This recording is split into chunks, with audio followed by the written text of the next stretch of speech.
Injuries have been a common theme for the Seahawks throughout the early portion of the 2023 season, but things are looking up in regard to health as they gear up for the Ravens. We'll be breaking it all down on our Blue Friday edition of Locked On Seahawks. You are Locked On Seahawks, your daily Seattle Seahawks podcast. Part of the Locked On Podcast Network, your team every day.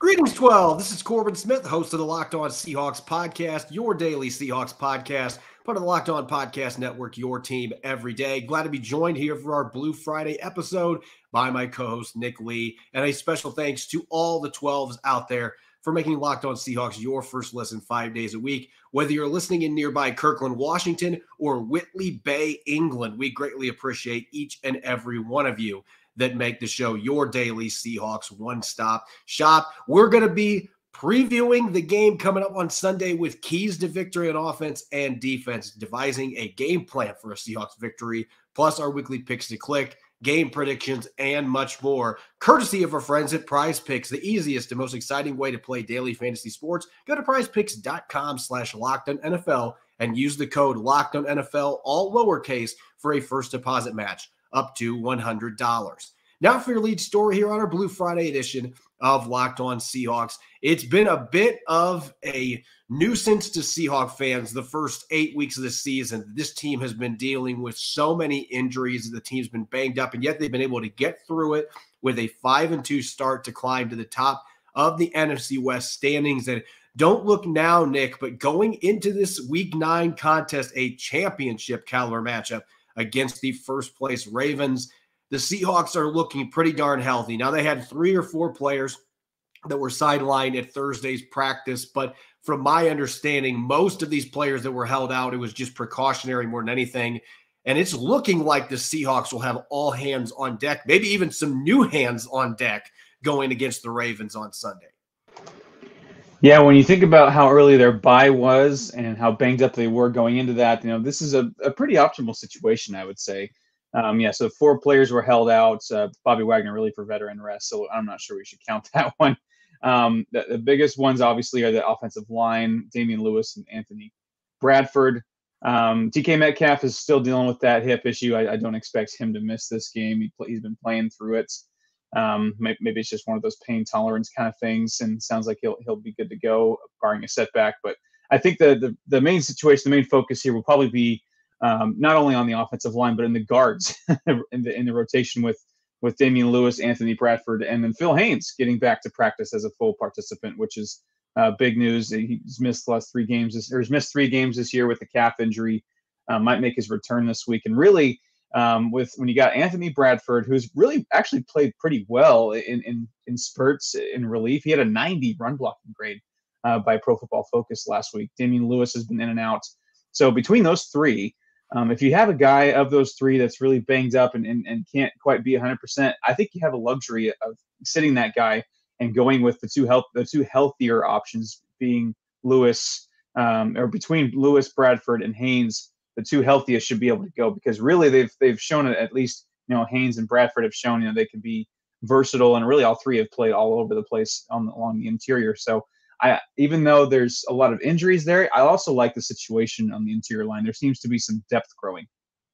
Yeah, the Seahawks have some interesting flexibility at those guard spots, because we know Evan Brown can slide to either one of those guard positions. Right. And then you can put Olu Oluwatimi in at center if you have to. Jake Curhan can play both guard spots as well. So the Seahawks have built a ton of depth at the guard spot. And really, that's been the theme for the offensive line in general this year. With all the injuries they've had, they've been able to withstand it because this team actually has pretty darn good depth across the board. They even have a guy with starting experience in the practice squad in Joey Hunt. So they have built a lot of depth across the board at tackle, guard, and center. So I think they're in good shape. I would not be surprised if all 3 of those guards are dressing. Maybe Bradford is the backup this game, and they just have him as a emergency option in case Phil Haynes had something happen with his calf, or God forbid, another injury to him or Lewis, that you have him available. But they have other options at that position if, as you mentioned, they decide, you know what, we're just going to hold out this particular player this week because he's banged up. They have a lot of options there. And as I mentioned, there's going to be some newcomers. Everybody knows Leonard Williams is expected to play this week, coming over via trade from the Giants. He's not nursing an injury or anything, but getting him into the lineup is going to be exciting. Kenny McIntosh, Pete Carroll mentioned earlier this week that there was a chance that he could be back and make his NFL debut. I don't know if they'll do that just yet. This almost feels like one of those situations where the Seahawks, not that they want injuries to happen, but it almost feels like with that 21-day window, that grace period you have when you get guys back to practice, that they're kind of waiting and seeing, is there going to be somebody that gets banged up that needs to go to injured reserve, and then we can just plug him into that roster spot? Because right now you would have to release somebody to activate him.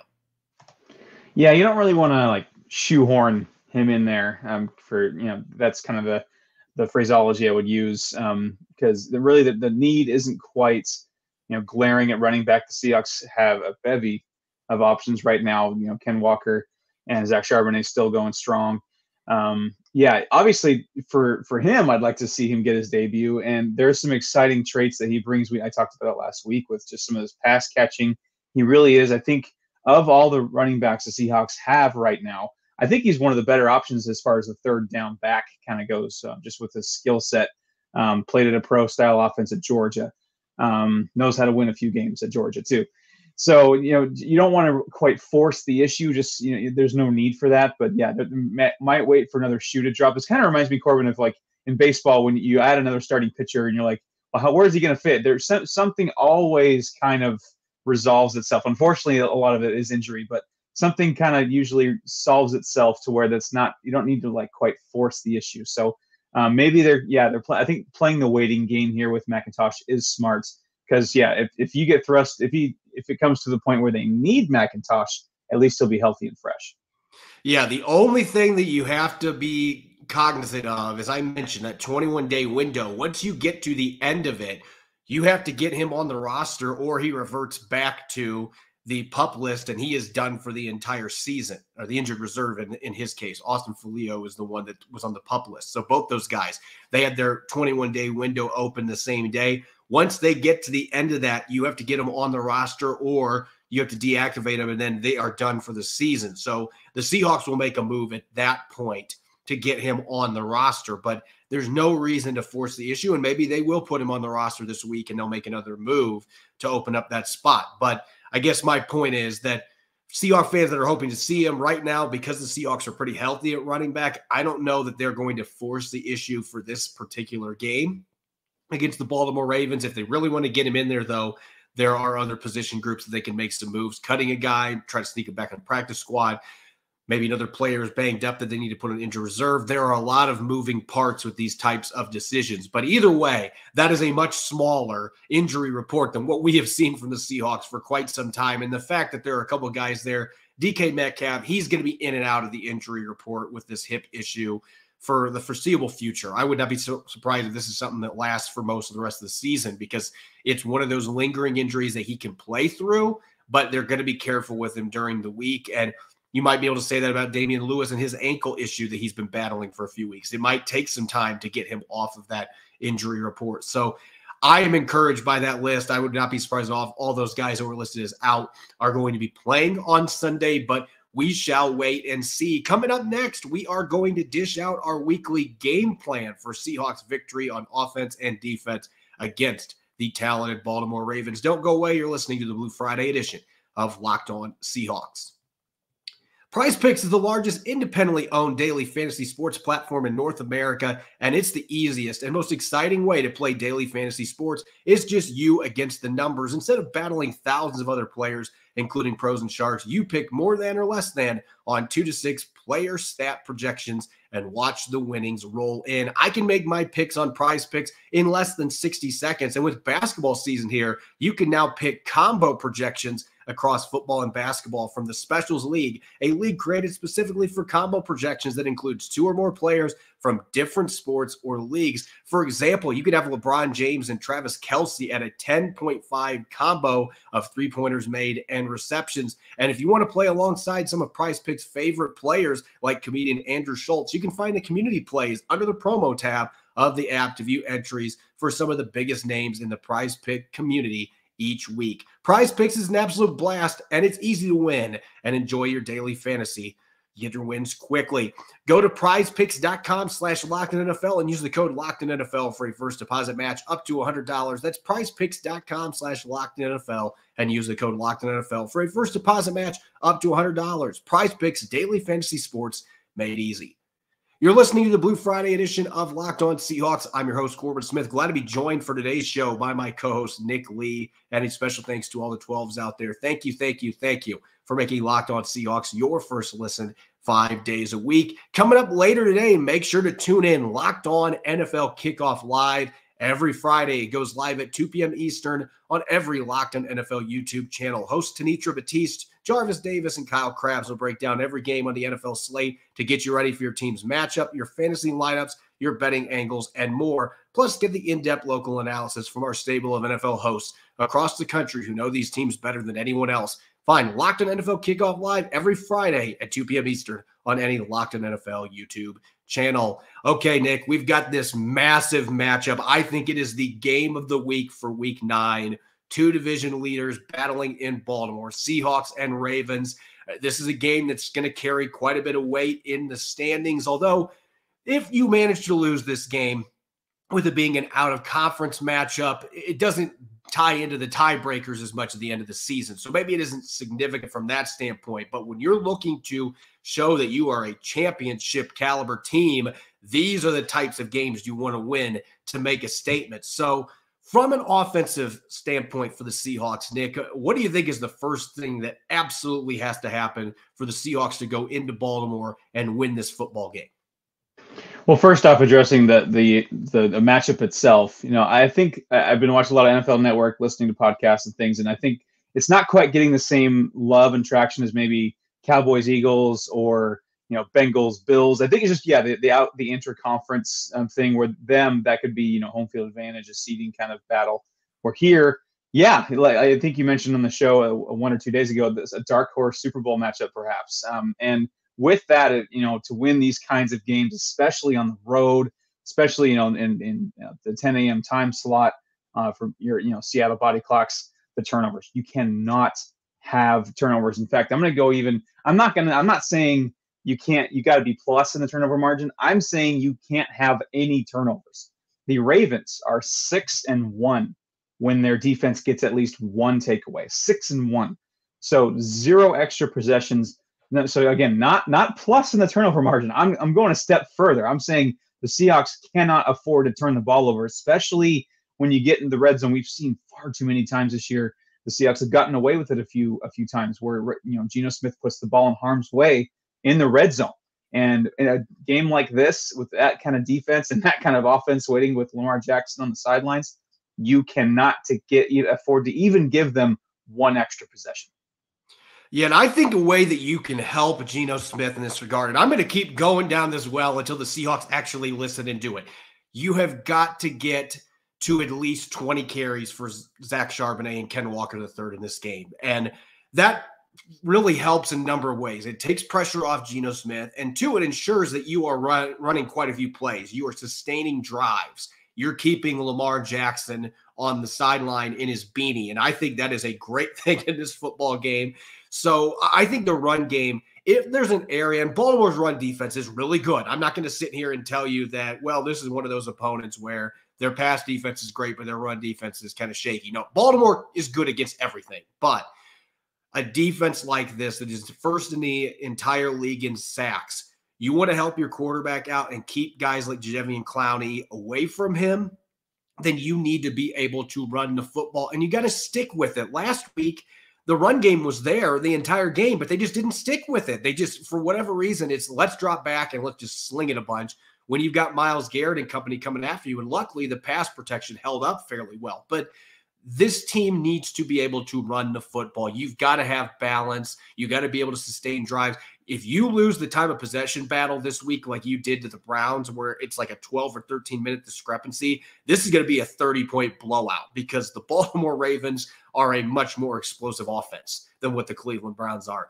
To prevent that from happening, you need to be able to run the ball. You got to sustain drives. You got to be able to convert on third downs. They regressed in that regard last week after making improvements the previous couple games. You can't have that happen in this game. You can't turn the ball over. You got to run the football well, and you got to be able to execute in situational football on third down and red zone situations. I think the run game is going to be a big part of that. Well, we talk about it all the time on this show. A solid run game really kind of hides or masks other issues, or really kind of creates, you kind of dictate things in the game. And fun little tidbit: the Seahawks are 4-0 when Zach Charbonnet gets at least 4 carries. I know that's not quite the explosive, but 4-0 when you just give him at least 4 carries. So I mean that's kind of the symptom of having a run game that's in rhythm. You're giving your backup running back some touches too. And then the last one, you got to limit Baltimore to getting the fewer than 3 sacks, fewer than 7 quarterback hits. The Ravens lead the NFL in sacks. In fact, they have, I believe it is 4 or 5 games with at least, I think it's 4 games with at least 5 sacks. They are really, really, scary good is kind of what I would say. This Ravens team, I just look all up and down the board. There's not really a glaring weakness with the Baltimore Ravens, and on either side of the ball. They are one of the more well-rounded teams in the entire NFL. So, the no turning over to the ball at all, and then establishing the run game, not letting them get you off schedule is critical. Yeah, and I think the pass protection aspect, some of our listeners may be thinking 3 sacks, that's a lot, or 7 quarterback hits, that's a lot. I mean, last week the Browns only got 1 sack and 3 hits on Geno Smith, but this Ravens defense, they don't have the superstar power with a Myles Garrett, but they have more weapons. Like, this is a team that comes at you in waves, and even though they're in the middle of the pack blitzing, they are incredibly efficient when they do it. Roquan Smith, they also have Patrick Queen, who's got 3.5 sacks this year, and he doesn't blitz a ton, but he's been very effective when he does it. They've got a couple corners that have multiple sacks. I mean, this team can come at you from everywhere and get after the quarterback, so they are still an aggressive unit that makes good work with the blitz, even if they're not doing it as much as they used to in the past. So offensive line, again, with some of the injuries they've been dealing with, the instability at some positions, hey, this is another game. We're calling upon you to get the job done on the road, and they're going to have to try to protect Geno Smith, and Geno's going to have to be good in the pocket as he has been as well. Now, flipping over to the defensive side, as you have mentioned and I have mentioned, no offense to the Cleveland Browns because they've got some weapons, but they're without Nick Chubb. They were without Deshaun Watson last week. I mean, this Baltimore Ravens team, they've got everything. They've got really good receivers now. They stockpiled this offseason, the draft and free agency. They've got a good run game with Gus Edwards as well as Justice Hill. And then at the tight end position, Mark Andrews, I'm away from maybe Travis Kelce. I don't know that there's a better receiving tight end in the NFL than Mark Andrews. He is fantastic with all the weapons that this football team has. I think when you look at this game, though, it all revolves around Lamar Jackson and his ability to run the football. And there are a few quarterbacks that I say this when we're looking at a key to victory, Nick, because normally I'm saying pin your ears back, get after the quarterback, be aggressive, turn the corner. But this is Lamar Jackson, arguably the most athletic QB that the NFL has ever seen, right there with Mike Vick. He might be a better athlete than Michael Vick was coming into the league. If you are too aggressive with your pass rush and you get upfield and you create the slightest seam for him to take off, Lamar Jackson will rush for 150 or 200 yards against you. He is that kind of an athlete. So this is a game where you've got to be efficient rushing the passer, but you've also got to be, I don't want to say cautious, but you cannot get too far upfield. There's got to be a design to your pass rush where you are keeping Lamar Jackson in the pocket and you're not letting him escape. Because if they let him get out of there, whether it's bolting outside, scrambling, or finding seams to run through up the middle, he is going to kill you if you give him those opportunities. And it's just one of those rare situations. You have to have a unique game plan to be able to cater a QB that can run like this. Yeah, this is a new challenge for a defense that has really stepped up this year in the Seahawks. And this is a brand new challenge that really haven't faced a ton this year. And how many times, Corbin, have we seen a team that's playing Lamar Jackson where they get that pass rush, but it's everyone goes upfield and all of a sudden there's this little, pack of nothing. and Lamar Jackson just takes off right up the seam, right up the gut there, and for a first down. And you see on the stats there, they are sixth in the NFL on third down offense conversions and third in red zone conversions. So they are very efficient on those key situations, and a lot of that has to do with one of the better athletes to ever play quarterback in the NFL.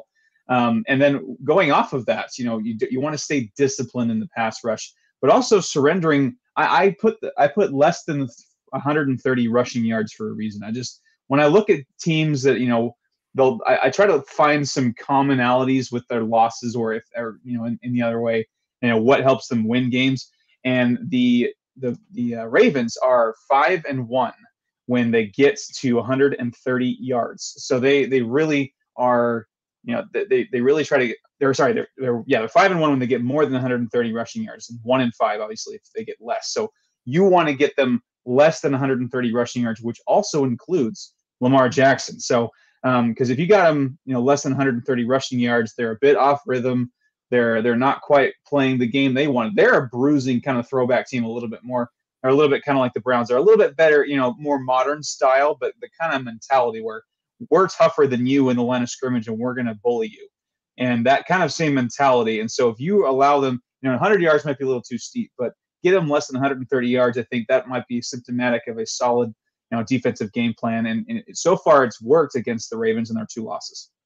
Yeah, I think that they have had 24 consecutive regular season games with at least 100 rushing yards, which is the most in the NFL. So maybe Seattle's run defense, they've been really good this year. Maybe they rise to the occasion and they find a way to hold them under 100 for the first time in more than a full football season. But I think 130 is probably about the right area. Now, the issue here is, can they get to 130 without giving up many explosives? Because Baltimore leads the NFL in explosive runs. So that's the other thing for me going off of this. You cannot give up a bunch of chunk plays in the run game, particularly to Lamar Jackson. If he's ripping off a bunch of 10, 20-plus yard runs, that is a recipe for absolute disaster playing on the road. So the run defense is going to be critical. And you mentioned the turnover, Seattle not having any on offense.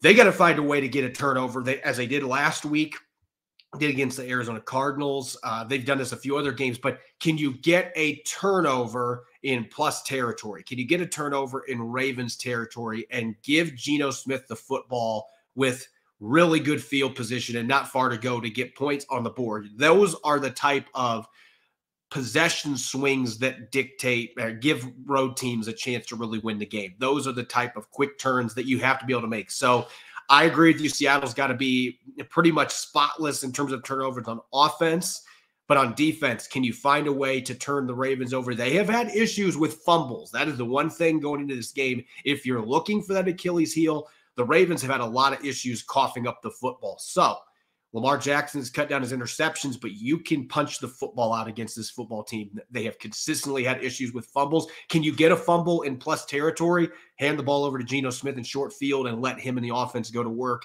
That could be the difference between a win or a loss in this football game. Do the Seahawks have a chance to win this game? We're going to be getting our game predictions, our picks to click, and much more coming up next year on our Blue Friday edition of Locked On Seahawks, which is brought your way by DoorDash. Why root for your team on an empty stomach? That is a game day travesty that ensures you won't be cheering at your very best. Order on DoorDash and save on a football watch party with your favorites. Right now, you can get 50% off up to a $10 value when you spend $15 or more on your first order using the code LOCK23 on the DoorDash app. When I'm kicking back and watching games with friends and family, I love to order Jet City Pizza. It is my absolute favorite. Best gluten-free pizza in the Seattle region.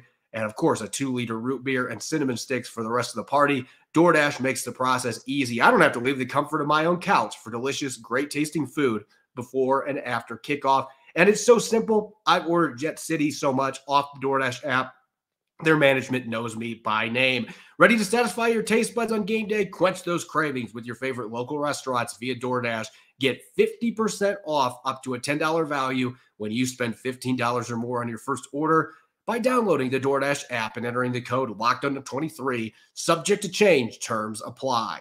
You're listening to the Blue Friday edition of Locked On Seahawks. It's your host, Corbin Smith. Glad to be joined by my co-host, Nick Lee. And a special thanks to all the 12s out there. Thank you for making Locked On Seahawks your first listen 5 days a week. Don't forget, coming up on Sunday, a few hours after the final whistle at M&T Bank Stadium, we will have our weekly post-game show going live. Game balls, our 3 up, 3 down, key storylines, and much more.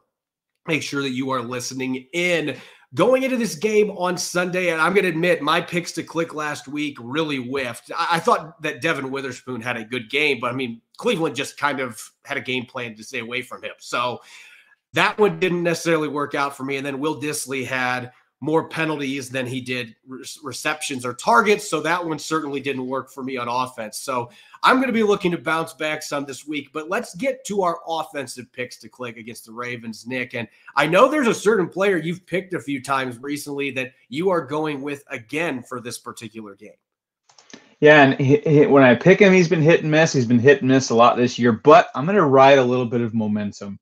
And that Jackson Smith-Njigba has from last game. He's starting to get it into gear, just kind of to split his season before the bye and after the bye. So first 4 games before the bye, total 12 catches, 62 yards, 0 touchdowns in 4 games.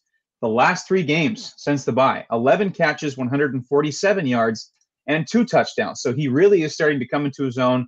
And I called it, by the way. I thought that bye week might do him some good. So I'm going to go again with Jackson Smith-Njigba. I think he's going to be riding some of that momentum, kind of a pseudo walk-off kind of touchdown against the Browns last week. Just what a great moment. I mean, just the uniforms, the crowd, that touchdown. I mean, he's got to be feeling really, really good, and I hope that continues in this game. Yeah, I'm going to stay with the receiver position with the hot hand, the guy that had the biggest game last week, at least statistically. We get to see him own his corner of the end zone as he has done for the entirety of his career. But I'm going to go with Tyler Lockett in this one, and I've got him going for 9 receptions, 104 yards, and I've got him getting a touchdown. And the reason I like this matchup for Tyler Lockett, I think DK Metcalf is going to get a lot of his reps against Marlon Humphrey. You're going to have 2 big-bodied physical guys. There will be a fun matchup there, but I actually like Tyler Lockett against the rest of the Ravens corners, whether he's going against Brandon Stevens or Rock Ya-Sin, whoever they throw against him. I feel like his quickness and his route running ability could cause the Ravens secondary some issues. And so I think he's going to have another big game. He and Gino seem to be clicking here the past few weeks. So I think another big game coming up for Tyler Lockett. Now, on the defensive side of the football, you got to deal with Lamar Jackson on the other side, all the weapons that they've got. Zay Flowers, another outstanding rookie receiver that's really upgraded their offense. They can run the ball as well as anybody out there, even without J.K. Dobbins, who they lost early in the season. Who is your defensive pick to click for the Seahawks, the player that you expect to have a big game in Baltimore? Well, given that the Ravens lead the NFL in rushing attempts, you got Gus Edwards, Justice Hill, Lamar Jackson, everyone's coming at you. And also in the passing game, you got to deal with Mark Andrews, who I think is the best tight end in football nobody talks about, or the best tight end in football that isn't dating a celebrity. I don't know. But with that comes a really athletic linebacker named Jordan Brooks. I think this is a game where Jordan Brooks his skill set can really, really shine. The Seahawks are going to need a playmaker in the backfield to be disruptive, kind of check on the line of scrimmage. That front 7 really needs to be solid. And of course, Bobby Wagner, he's going to get his. I think this is the second week in a row, if I'm not mistaken, I've picked an off-ball linebacker. But Jordan Brooks, I think the skill set he has, he'll have plenty of opportunities for stops, tackles for loss, maybe even a sack. He already has a career high 3.5 this year. So I just think his skill set can be on full display against a team like this. I'm going to go with the newcomer. I think Leonard Williams, I went back and I watched the All-22 last year when the Giants and Ravens played, and he might have been the best player on the field for either team. He was dominant. I know the numbers sack-wise and stuff have not been there this year, but he still had a lot of pressures. I think this is the type of game, and with him joining the Seahawks, being so excited to be on a contender in the mix of a race to win a division title, I think he is going to come out fired up. I'm expecting a big game from him. And I just think this matchup, he's had success in the past. Last year against Linderbaum, he had success playing inside. I'm expecting a big game from him. Maybe not a ton of tackles because he's a defensive lineman, but I have him going for a sack and 2 tackles for loss. And if they can get that kind of production from Leonard Williams to help slow down the Ravens run game and get to Lamar Jackson once or twice, then I really like the Seahawks' chances of being able to not just hang in this game, but go to Baltimore and get the road upset at M&T Bank Stadium. As far as upsets are concerned, Nick, our friends at FanDuel right now have the Seahawks as 5.5-point underdogs going on the road against the AFC North leading Ravens. Over under is at 44.5. That actually feels a little bit rich to me, maybe, but it's close. It'll be a close call because both these defenses since week 4 have been top 4 defenses in scoring defense. The Seahawks are actually number 1 since week 4. So you're talking 2 teams that have been playing really stout defense. They both can run the football. They've got good quarterback play. So again, I just feel like this is a mirror matchup that is going to be really interesting. So looking at this game, do the Seahawks get that pivotal road win, or do you see the Ravens holding serve at home? Well, the Ravens being favored by 5.5, which is, I think, the 3rd biggest line of the week that I can see, which is pretty surprising. I think it's closer than that. I wouldn't really bet the Seahawks money line with my hard-earned, cash, but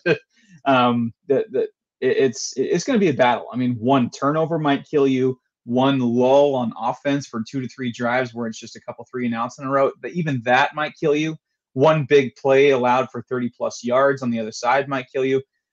All things even, the Ravens have the advantage. I mean, they're at home, 10 a.m. start, one of the more well-rounded teams in the AFC. The Seahawks really need to make it uneven somehow. I have the Ravens winning 27-23. I don't like the mismatch and how successful the Ravens have been on 3rd downs and in the red zone. I'm a bit more higher scoring than maybe what people expect, but just some of the mismatches with conversions and Lamar Jackson factor is a huge one. So I think this is close. I think the Seahawks cover and keep it close, keep it interesting. I think this is a game that is going to turn into one of the more entertaining games of the week. But I do see the Ravens holding serve at home, but it's going to be a great one and really not a catastrophic loss for the Seahawks. Understandable, with how solid the Ravens are. Yeah, I understand all the arguments that you made, and those that listened to the crossover special yesterday, I was leaning towards picking the Ravens for this one too, but I have been so torn on this for the last couple of days. I don't know that there's been a game since we launched the Locked On Seahawks podcast where I have been more torn trying to pick somebody because I've mentioned a few times this show. I just think these 2 teams, they are exceptionally similar in so many different ways. They both like to run the football. They have multiple backs they can lean on. I think their offensive lines, Baltimore's maybe is a little better, but both these offensive lines play a similar style. Defensively, they've both been outstanding since week 4. They both have capable linebackers, corners, and safeties on blitzes. They mix in those packages. There's just so many similarities. It's hard for me to really pin down who's going to win this game. So ultimately, I finally made my decision before the show here. And you know what? Pete Carroll's already lost 1 game on a 10 a.m. slot this year. He is not losing a second one. Historically, he's 15-4 as a Seahawks coach. One of those losses already in Cincinnati in a game they should have won. I think they are going to get a little bit of redemption here. And I think it's a little lower scoring. I have him just under that over-under line with 44 combined points. But I believe in the Seahawks defense. I believe in the addition of Leonard Williams. I love what Jamal Adams has brought since he's returned. Devin Witherspoon and company. This is a good, really good Ravens offense, but I think that secondary can handle the passing game.